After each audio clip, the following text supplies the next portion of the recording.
I have recently watched Peter Attia's Q&A on Zone 2, which I think was from 4 years ago. He uses maximum heart rate percentage, he uses RPE, but he ultimately also checks his lactate. And what particularly struck me is the understanding that while the lactate is being checked at the end of the training, Peter would still gauge his level of activity, he would still gauge his output on the bike. He does it as an indoor bike. He would still gauge it based on the RPE, on how he would feel. And he noted that on one occasion when he was more rested, and on another occasion when he was less rested, he was doing exactly the same watts per kilogram of output. But at the end of these trainings, one of them showed lactate of 1.4 millimoles per liter, and another one showed the lactate of more than 2, I think 2.1. So he has overdone it slightly towards kind of zone 3, outside the zone 2 limits, which as we have identified are below 2 millimoles per liter lactate. On one occasion, when he was less rested, and with exactly the same output, he has underdone it. It probably could have done slightly more output while still keeping lactate in the zone 2 bracket. So, and that brings me to conclusion, and this is essentially what I feel and suggest to the clients, that regardless of lactate, unless we do it continuously, we still gauge our performance to the RPE. We're still guided by the perceived exertion level as to how much output we generate during the training.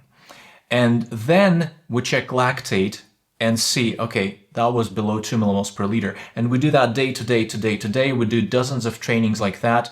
And we get the feeling of, okay, so this particular level of output would result in lactate below 2 millimoles per liter, roughly. So we get to learn our body and we get to compare the RPE to the outcome of lactate at the end of training. So in my reading, yes, lactate is gold standard, but it is also just a snapshot at the end of our training. And the main judging of am I in zone 2 is by the RPE. And lactate is used only for calibration, so when you do multiple bouts of zone 2, or what you think is zone 2, and check the lactate, you calibrate your own brain and your RPE to the real number.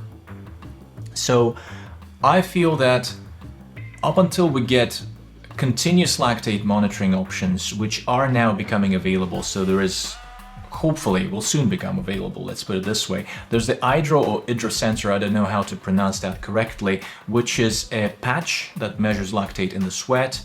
There's also the PK Vitality device, which uses a needle that samples from the interstitial space, the fluid between the cells, and determines both glucose and lactate in real time. So these would function in real time, and then we can get on our treadmill, on a bike, on elliptical, whatever, and we can track lactate real time as we perform that exercise to make sure we stay within zone 2.